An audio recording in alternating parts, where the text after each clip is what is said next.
तो कैसे हैं? उम्मीद करते हैं कि आप सभी बहुत अच्छे होंगे और बहुत बेहतरीन तरीके से पढ़ भी रहे होंगे और साथ ही साथ नवरात्रि को भी बहुत अच्छे तरीके से आप लोग एंजॉय किए होंगे। चलिए देखते देखते हमारा नवरात्रि भी ख़त्म हो गया, लेकिन पढ़ाई हमारा अब जो है बहुत स्पीड होना चाहिए, क्योंकि अब यही समय है मेहनत ज़्यादा करने का। क्योंकि आपने जितना पढ़ा वो गया, अब अभी से समय आ गया है कि आप अपने मेहनत को दुगुना करो, तिगुना करो, तब जाके आप जो चाहते हैं वो हो पाएगा और आप एक अच्छे रास्ते पे पहुंच पाएंगे। तो आज के इस वीडियो में मैं आपको जो बायोलॉजी का पहला चैप्टर है लाइफ प्रोसेस जैव प्रक्रम, उसमें का चुनिंदा और बहुत ही शानदार लाजवाब और धांसू क्वेश्चन सब मैं आपको लेकर आया हूं। और आज के इस वीडियो बहुत ही खास होने वाली है, क्योंकि इस चैप्टर से बहुत ज़्यादा ऑब्जेक्टिव आपके एग्जाम में आती है और हमने उसी ऑब्जेक्टिव को इसमें शामिल किया है जो ऑब्जेक्टिव बहुत ही इम्पोर्टेंट है और एग्ज़ाम में आता ही आता है। तो करना क्या है, अगर आपने अभी तक अपने चैनल को सब्सक्राइब नहीं किया है तो सब्सक्राइब भी कर दीजिए और अपने सहपाठियों के पास वीडियो को शेयर भी कर दीजिए, ठीक है। जैसा कि आप देख कर थंबनेल समझ गए होइएगा, बिहार बोर्ड मैट्रिक परीक्षा 2026 में जो होने वाला है बायोलॉजी का चैप्टर फर्स्ट जैव प्रक्रम, परीक्षा में आने वाले सभी इम्पोर्टेंट ऑब्जेक्टिव्स पे हम लोग बात करेंगे पूरे यूट्यूब पर पहली बार बिल्कुल आसान भाषा में। हाँ, ये मैं नहीं, ये आप कहते हैं, क्योंकि सर आप बहुत बेहतरीन तरीके से समझाते हैं, इसीलिए आपके वजह से हम लोग भी कहते हैं कि नहीं हम अच्छा पढ़ाते हैं, ठीक है। तो बहुत ही आसान भाषा में बेहतरीन तरीके से हम लोग क्या करेंगे, इस पूरे चैप्टर को समझेंगे। चैप्टर को समझने से पहले एक छोटा सा मोटिवेशन है, हम लोग उस पर बात कर लेते हैं। इसको आप सब कोई जानते होइएगा क्या है, इसका नाम कमेंट में आपको बताना है कि ये हमारे कौन एक्टर है और बहुत अच्छे एक्टर है। इनके द्वारा एक श्लोक कहा गया है, वो श्लोक क्या है, कुछ भी असंभव नहीं, जो सोच सकते हैं वो कर सकते हैं और वो भी सोच सकते हैं जो आज तक नहीं किया है। ये बहुत अच्छे व्यक्ति हैं और कितना बेहतरीन बात कहे हैं कि कुछ भी असंभव नहीं है इस दुनिया में, कुछ भी असंभव इस दुनिया में नहीं है। आप जो सोच सकते हैं वो कर सकते हैं और वो भी सोच सकते हैं जो आज तक किसी ने नहीं किया, यानी आप कर सकते हैं। अगर आप सोच लिए हैं कि हमको अच्छे नंबर से पास होना है तो आधा काम हो गया, आप ज़रूर अच्छे नंबर से पास होइएगा। और आप वो भी सोच सकते हो जो आज तक किसी ने सोचा नहीं, और आप सोचिएगा तो उसको पूरा भी कीजिएगा, क्योंकि सारा खेल थिंकिंग का होता है। इस पर हमने एक शॉर्ट्स बनाया था और उस शॉर्ट्स को आप लोगों ने बहुत प्यार और आशीर्वाद दिया और वायरल भी हुआ। उसी तरह इसको भी आप लोग, इस वीडियो को भी बहुत बढ़िया से देखिए, ताकि लोगों को लगे कि नहीं अच्छे वीडियो है, काम की वीडियो है, तब लोग भी इसको पसंद करेंगे, ठीक है। तो हम लोग चलते हैं अपने वीडियो के पहले सवाल पे, और पहला सवाल हमारा बहुत ही अच्छा सवाल है और सवाल है, कुत्पाद किसमें पाया जाता है? कुत्पाद किसमें पाया जाता है? ऑप्शन है पैरामीशियम, यूग्लिना, अमीबा, तो इनमें से कोई नहीं। तो हमने आपको पढ़ाया था कि एक इस प्रकार का एक जीव होता है, किसी भी तरीके से इसको बना दीजिए, ये एक जीव होता है, ठीक है। ये क्या होता है, एक जीव होता है, बीच में केंद्रक होता है, इसका नाम है अमीबा। क्या बताए थे? अमीबा बताए थे। और अमीबा में जो ये उभरी हुई संरचना देख रहे हैं, निकली हुई संरचना देख रहे हैं, इसी का नाम है कुत्पाद। इसी का क्या नाम है? कुत्पाद। और इसी कुत्पाद की सहायता से क्या करता है, ये भोजन को ग्रहण करता है। तो क्या बोला, कुत्पाद किसमें पाया जाता है? पैरामीशियम नहीं, यूग्लिना नहीं, इनमें से कोई नहीं, ये भी गलत। तो हमारा जो सही आंसर है वो ऑप्शन नंबर सी है, अमीबा है। एक बात आपको कमेंट में बताना है, एक बात आपको कमेंट में बताना है, और बताना ये है कि अमीबा में भोजन का पाचन कहाँ होता है, बताना है। अमीबा में भोजन का पाचन, ठीक है, याद रखना है। अमीबा में भोजन का पाचन आपको बताना है कहाँ होता है, क्लियर, ये आपको बताना है, पाचन। एक बात और, अमीबा जो हमारा है, ये अमीबा हमारा एक कोशिकीय जीव है। अमीबा जो हमारा है कै कोशिकीय जीव है? एक कोशिकीय जीव है, जलीय जीव है, प्राणी संपोषी जीव है, कुछ भी इसको बोल सकते हैं, ठीक है। इसका भोजन है शैवाल के छोटे छोटे टुकड़ा, ये भी आप याद रखिएगा। इसका जो भोजन है वो शैवाल के छोटे छोटे टुकड़ा है। बहुत अच्छा से समझ में। एक प्यारे बच्चे का कमेंट आया था आप ही में से कि सर पढ़ने का मन नहीं करता है, क्या करें? तो हम बताते हैं पढ़े का मन क्यों नहीं करता है, क्योंकि जब आप पढ़ने बैठते हैं तो आप हाथ में मोबाइल लेकर बैठते हैं, घड़ी देखते हैं, पहले सिलेबस को देख लेते हैं कि इतना पढ़ना है, इसीलिए तो आपको पढ़ने का मन नहीं करता है। पढ़ना अगर अच्छे तरीके से है तो मोबाइल को साइड कर दीजिए, ना कोई बीच में मैसेज आएगा ना आपका ध्यान उस तरफ जाएगा। समय मत देखिए और सिलेबस मत देखिए कितना पढ़ना है। हम लोग पहले कॉपी देख लेते हैं कितना पढ़ना है, नहीं, पढ़े बैठ जाइए और तब तक पढ़िए जब तक जितना टारगेट लेकर बैठे हैं ख़त्म ना हो जाए। फिर देखिए कि आपको पढ़ने में मन कैसे नहीं लगता है। ठीक है, इस पर भी आपको ध्यान देनी है। हमारा दूसरा सवाल है प्रकाश संश्लेषण होता है, और ये बहुत ही इम्पोर्टेंट सवाल है। रात में, दिन में, रात दिन, सुबह शाम। तो इसका आंसर फटाफट कमेंट में दीजिए कि प्रकाश संश्लेषण कब होता है। रात में नहीं होता है, रात दिन में भी नहीं होता है, सुबह शाम भी नहीं होता है। इसका जो सही आंसर होगा ऑप्शन नंबर बी है, क्या होता है, दिन में होता है। ठीक है, प्रकाश संश्लेषण कौन करता है, तो हरा पेड़ पौधा करता है, याद रखिएगा। प्रकाश संश्लेषण कौन करता है, तो हरा पेड़ पौधा करता है, और हरा पेड़ पौधा को बोलते हैं स्वपोषी जीव, याद रखिएगा। कौन जीव बोलते हैं, स्वपोषी जीव करते हैं। ठीक है, प्रकाश संश्लेषण के दौरान क्या बनता है, तो पौधे जो है ग्लूकोज का निर्माण करता है। ठीक है, किसका निर्माण करेगा, ग्लूकोज का निर्माण करता है, और ग्लूकोज का सूत्र होता है C6H12O6। ठीक है, चलते हैं तीसरे सवाल पे, और तीसरा सवाल है क्लोरोफिल वर्णक का रंग है। क्लोरोफिल वर्णक का रंग क्या है, हरा है, नीला है, लाल है, सफ़ेद है। तो जो हमारा क्लोरोफिल है, क्लोरोफिल को बोलते हैं प्रकाश संश्लेषी इकाई।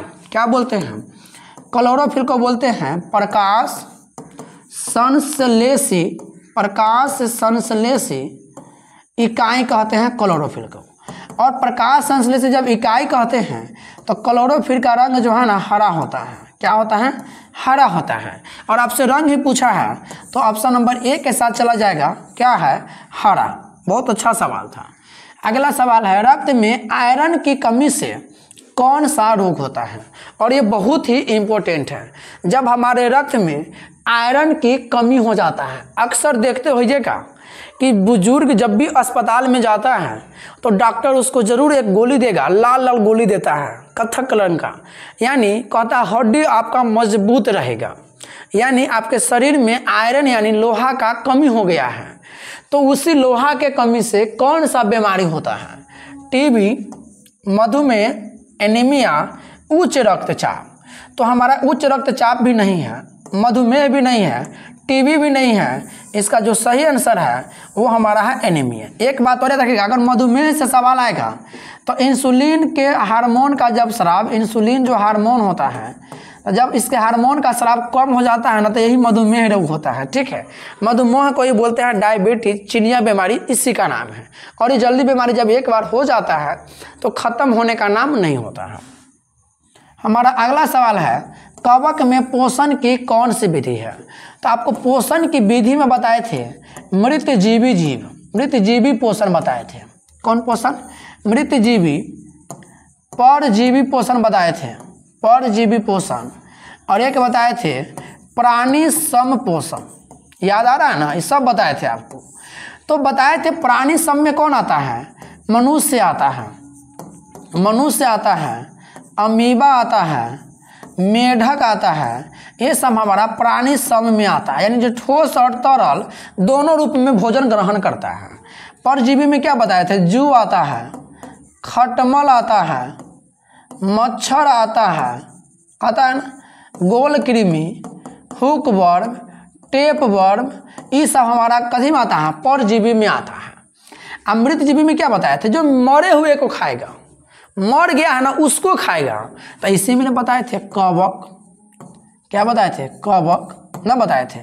गोबर छत्ता इसी में दिए थे आपको, गोबर छत्ता, जीवाणु, याद आ रहा है ना, इसी में दिए थे। तो क्या बोला है, कवक में।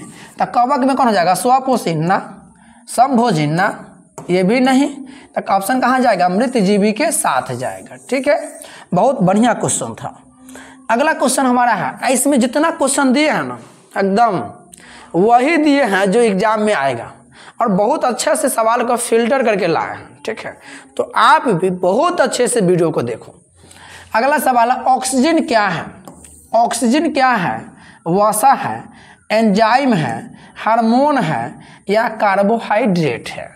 तो आपको बताते हैं जो हमारा ऑक्सीजन है एक प्रकार का हार्मोन है, ठीक है। इसी ऑक्सीजन हार्मोन के वजह से जो हमारा पौधा है ना, इस पौधे में वृद्धि और विकास होता है, ठीक है। याद रखिएगा क्या होता है? वृद्धि और विकास होता है। अगला ऑब्जेक्टिव हमारा है मनुष्य में वृक्क संबंधित है। तो वृक्क को ही क्या बताए थे सर? वृक्क को ही बताए थे किडनी। क्या बताए थे? किडनी।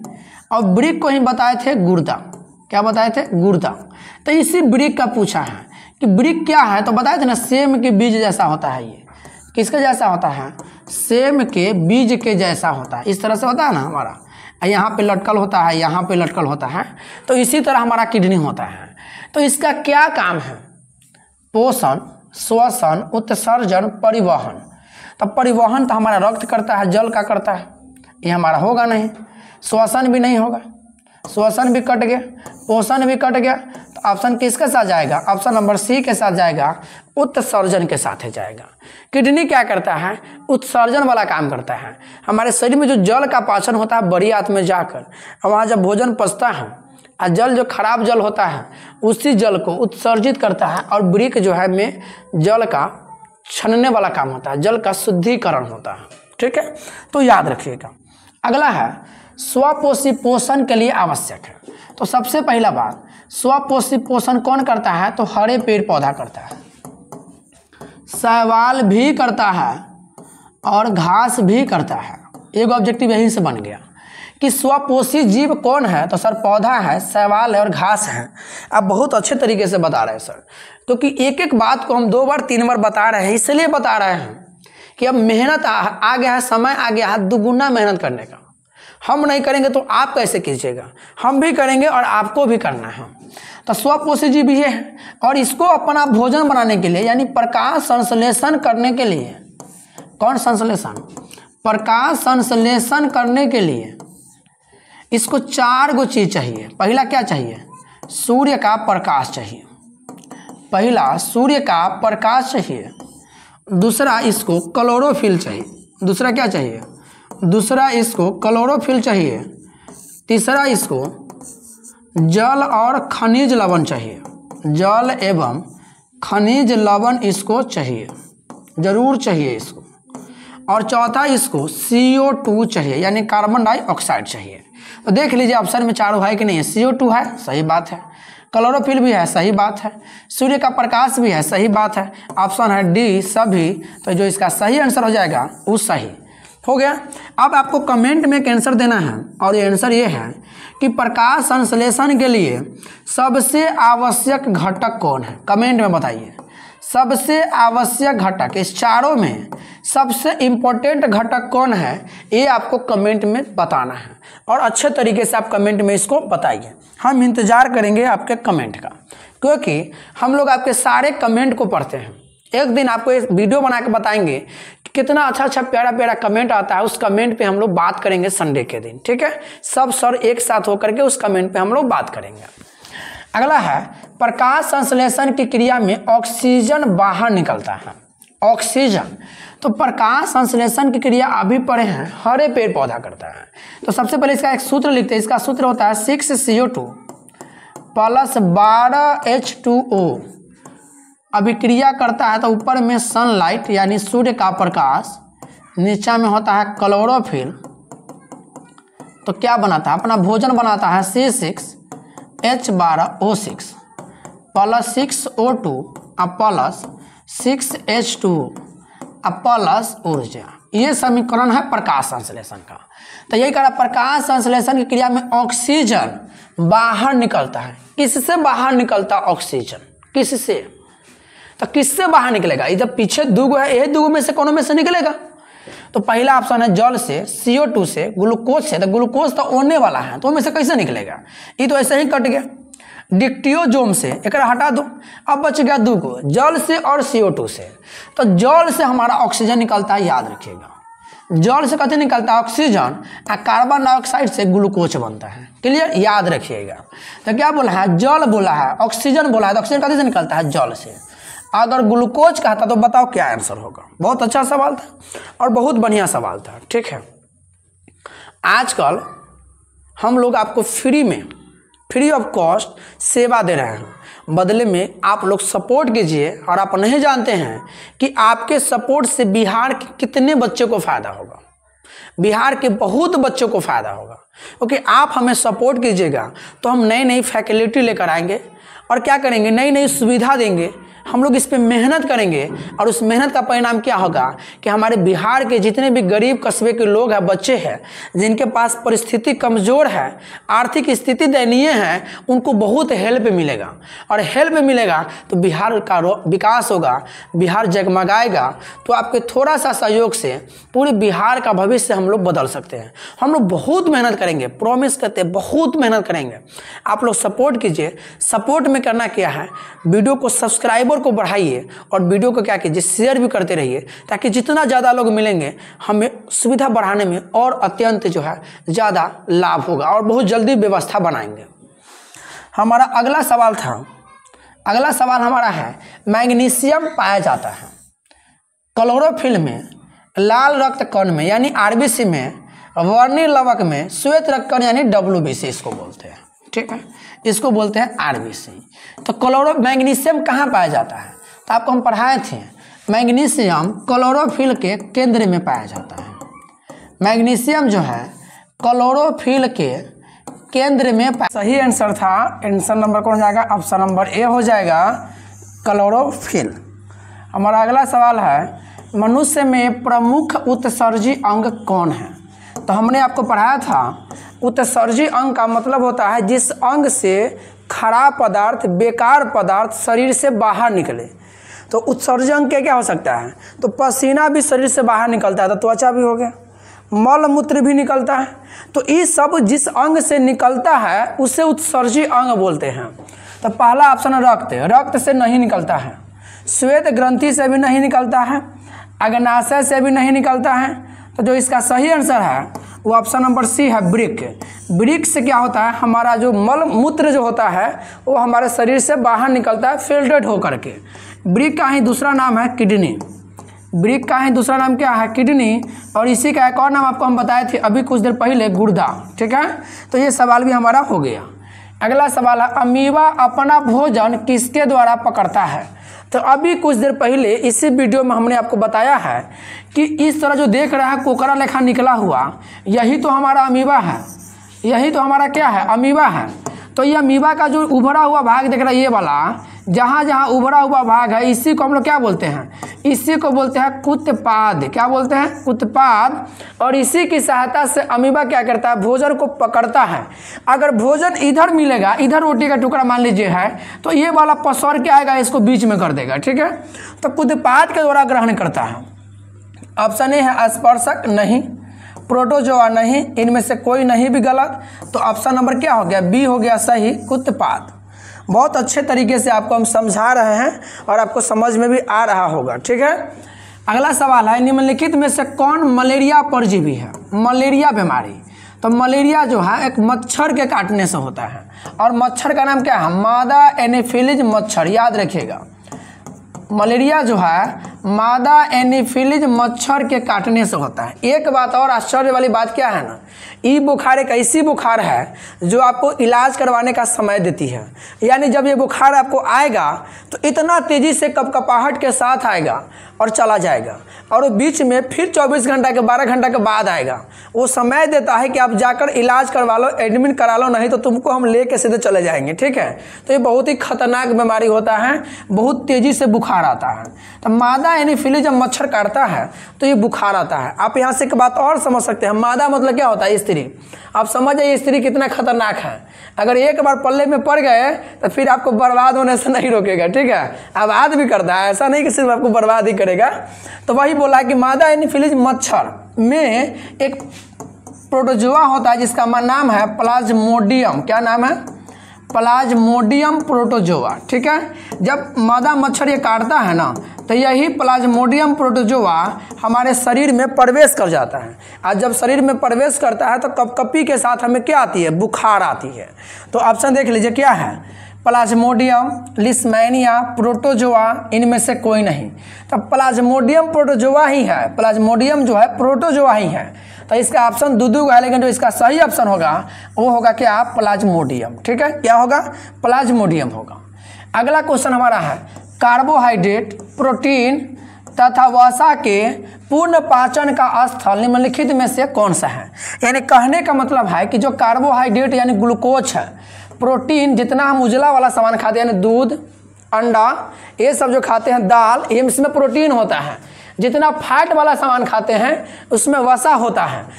तो इस सब का पाचन कहाँ पर होता है, अमाशय में, यकृत में, छोटी आंत में, बड़ी आंत में।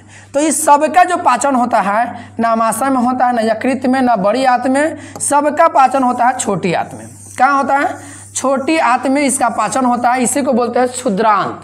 अब एक बात आपको कमेंट में बताना है कि छोटी आंत जो है हमारे शरीर की सबसे माने जो आहार नाल है, आहार नाल की सबसे लंबी अंग है। ठीक है, जो हमारा छोटी आंत है ये आहार नाल की सबसे लंबी अंग है, ये आप याद रखिएगा। आहार नाल की सबसे लंबी अंग है, ये आपको याद रखना है। और एक क्वेश्चन का आंसर आपको कमेंट में देना है। कमेंट में क्या देना है आंसर, क्वेश्चन हमारा ये है कि आहार नाल का लंबाई कितना होता है। ठीक है, आहार नाल के लंबाई का जो आंसर है आपको कमेंट में देना है। अगला सवाल हमारा है खुला परिसंचरण तंत्र पाया जाता है। आप समझिए, खुला परिसंचरण मतलब हमारे शरीर में जो रक्त का प्रवाह हो रहा है। अब हम लोगों में जो रक्त का प्रवाह होता है ऐसे ही तो नहीं हो जाता जहाँ तहाँ से, नहीं होता है। हम लोगों में देख रहे क्या है, ये देखिएगा गौर से, तो नसें हैं, बहुत सारी नसें हैं और इस नस के माध्यम से हमारे शरीर में परिवहन क्रिया होता है। लेकिन हम लोगों में बंद है, क्या है, बंद है, खुला नहीं है। हमने आपको पढ़ाया ये वाला परिवहन चैप्टर में जाकर आप चेक करो। तो बोला खुला परिसंचरण तंत्र यानी जिसमें रक्त का प्रवाह के लिए कोई विशेष अंग न हो, वो किस में होगा। तो कह रहा है मनुष्यों में। तो मनुष्य में होता है, नहीं होता है। घोड़ों में भी नहीं होता, इसमें नस होता है। कॉकरोच में, स्त्री में, तो स्त्री भी तो मनुष्य ही है। तो जब मनुष्य नहीं होगा तो स्त्री कहाँ से होगा। अब हमारा कौन बच गया, कॉकरोच बच गया। ठीक है, कॉकरोच में क्या होता है, खुला परिसंचरण तंत्र होता है। आप इसको ऐसे याद रखिएगा, जितने भी कीट है, कीट में खुला परिसंचरण तंत्र होता है। जैसे कॉकरोच, तितली, मधुमक्खी, ये सब जितना हमारा कीट है सब में क्या होगा, तो हमारा खुला परिसंचरण तंत्र होगा।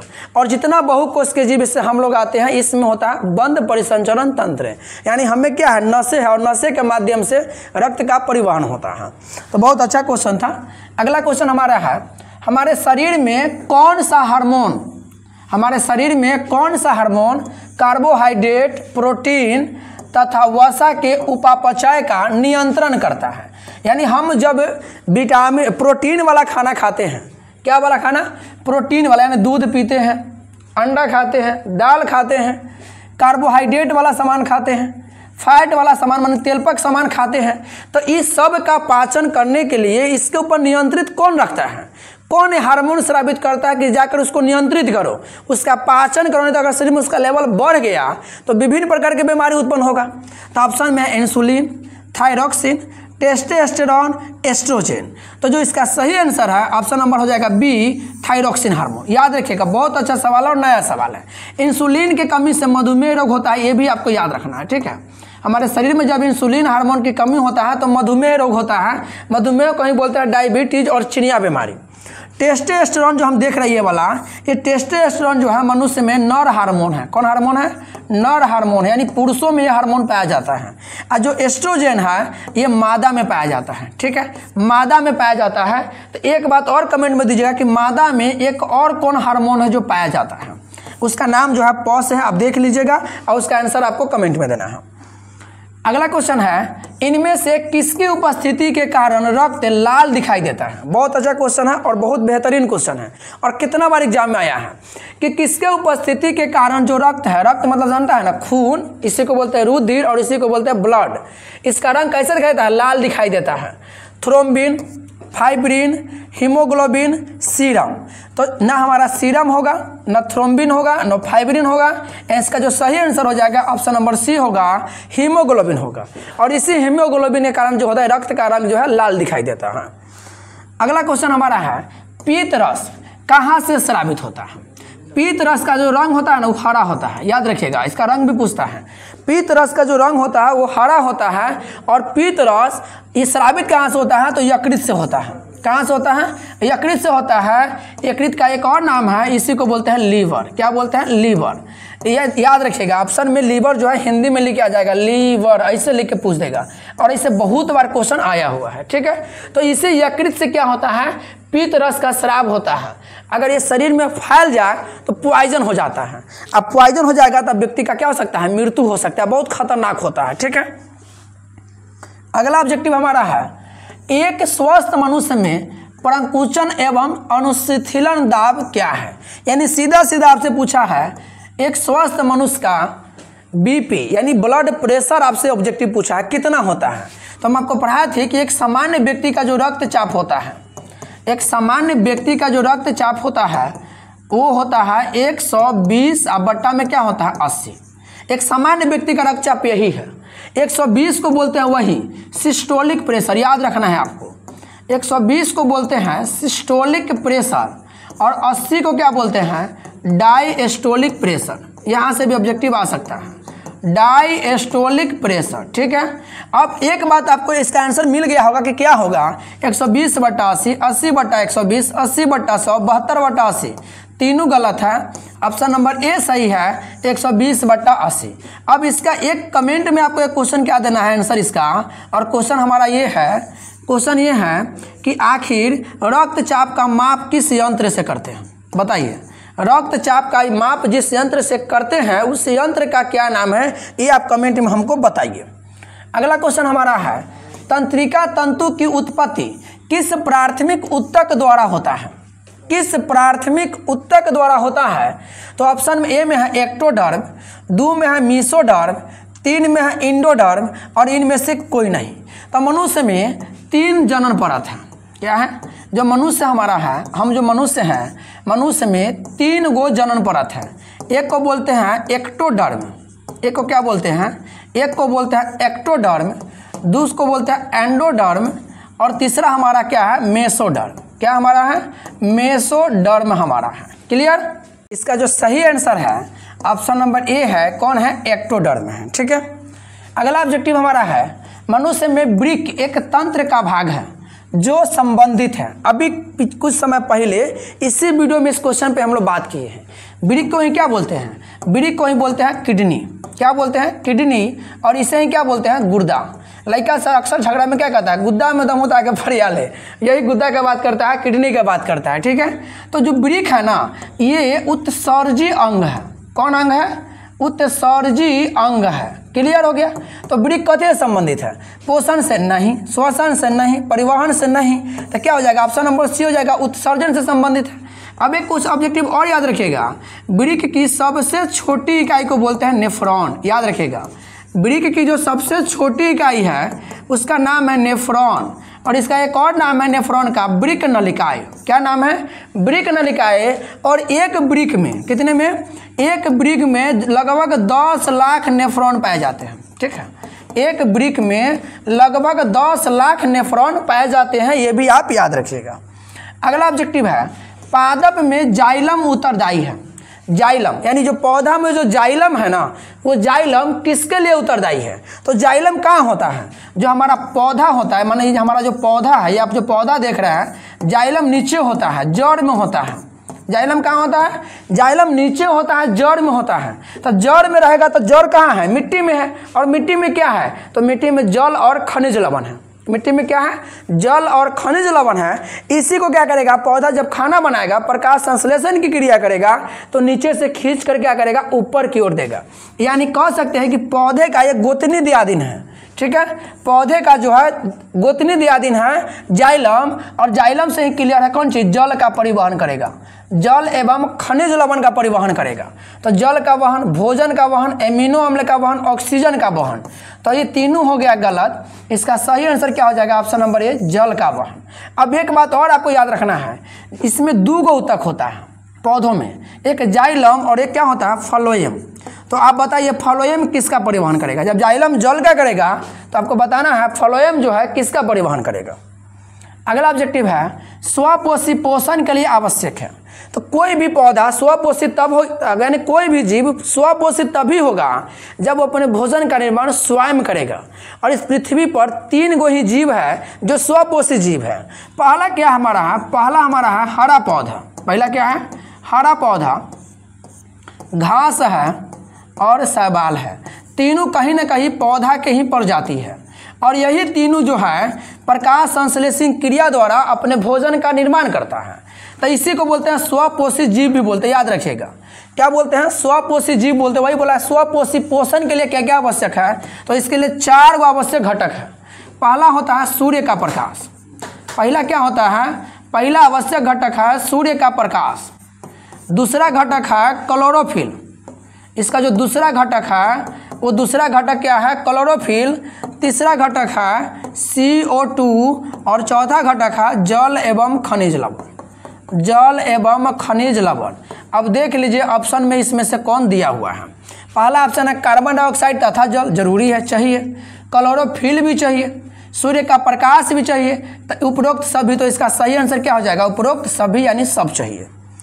अगला ऑब्जेक्टिव है, और अगला ऑब्जेक्टिव जो है पायरुवेट के विखंडन से यह कार्बन डाइऑक्साइड, जल तथा ऊर्जा देता है। यह क्रिया कहाँ होती है, कोशिका द्रव में, माइटोकॉन्ड्रिया में, हरित लवक में, केंद्रक में। तो एक बात हमेशा याद रखिएगा, जब भी ऊर्जा का बात करेगा, ऊर्जा देगा तो इसकी पूरी क्रिया होता है माइटोकॉन्ड्रिया में। कहाँ होता है, माइटोकॉन्ड्रिया में। अब माइटोकॉन्ड्रिया को हम लोग बोलते हैं पावर हाउस, याद रखिएगा। कौन हाउस, पावर हाउस बोलते हैं। इसी को बोलते हैं ऊर्जा घर, और इसी को बोलते हैं ऊर्जा गृह बोलते हैं संस्कृत के भाषा में, ठीक है। अब ये जो है ना, ये हमारा आता है वायवीय श्वसन के अंतर्गत। हम लोग श्वसन वाला चैप्टर में पढ़े थे। एक होता है वायवीय श्वसन, एक होता है अवायवीय श्वसन। तो पूरी क्रिया श्वसन में, पूरी क्रिया जो है जब माइटोकॉन्ड्रिया में होगा तो वो वायवीय श्वसन होता है। लेकिन जब पूरी क्रिया कोशिका द्रव में होगा तो कोशिका द्रव का जब बात करेगा तो आप लगाइए कहाँ, अवायवीय में लगाइएगा, ठीक है, अवायवीय में लगाता है। लेकिन अवायवीय जो है ऑक्सीजन की अनुपस्थिति में होता है। आज जब जरा सोचिए कि जब कोई क्रिया ऑक्सीजन की अनुपस्थिति में होगा तो पूर्ण रूप से भोजन टूटेगा नहीं, और जब भोजन पूर्ण रूप से टूटेगा नहीं तो ऊर्जा का उत्पत्ति भी नहीं होगा। अगला ऑब्जेक्टिव हमारा है स्वपोषण होता है। स्वपोषण किस में होगा, अभी कुछ देर पहले हम लोग बताएं स्वपोषण। देखिए यहाँ पर हम क्या बताएं, यही 3 को जो जीव है ना, ये स्वपोषी जीव है, इसी तीनों को बोलते हैं, बाकी कोई नहीं है, ठीक है, बाकी आता ही नहीं है कोई। तो स्वपोषी वाला यही ऑब्जेक्टिव यहाँ पे आया है। स्वपोषण होता है कथी में, कवक में, तो नहीं, कवक में होता है मृत जीवी। जंतु में भी हम लोग भी नहीं आते हैं, सभी जीव तो आए नहीं करेगा। तो ऑप्शन ए बी हो गया, हरे पेड़ पौधे, ठीक है। सिर्फ हरे पेड़ पौधे में ही क्या होता है, स्वपोषण होता है।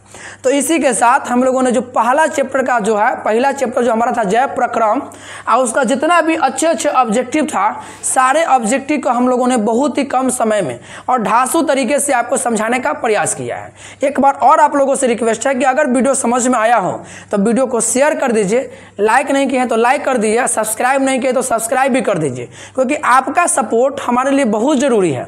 आपको नहीं पता कि आपके सपोर्ट करने से कितने बिहार के विद्यार्थियों का भला होगा। यानी आप अगर हमें सपोर्ट करते हैं तो हम विद्यार्थी जो बिहार के हमारे असहाय और जो बेचारे किस्म के जो हमारे विद्यार्थी जिनके पास आर्थिक स्थिति दयनीय है, हम लोग उसको फ्री में आपके सहयोग से, अगर आप सपोर्ट करते हैं तो उसको फ्री में एजुकेशन देंगे। और जब एजुकेशन देंगे तो सोचिए कि हमारे बिहार का कितना विकास होगा। तो कुछ जाता नहीं है, आप लोग ऐसे ही बहुत को सपोर्ट किए हैं और आपके सपोर्ट से ही बाकी चैनल इतना हाईलाइट हुए हैं। तो हमें भी और इस चैनल को भी सपोर्ट कीजिए ताकि हम बिहार के बच्चों को निःशुल्क शिक्षा दे सके और उसका लाभ उसको मिले। इसी के साथ वीडियो को ख़त्म करते हैं। जय हिंद।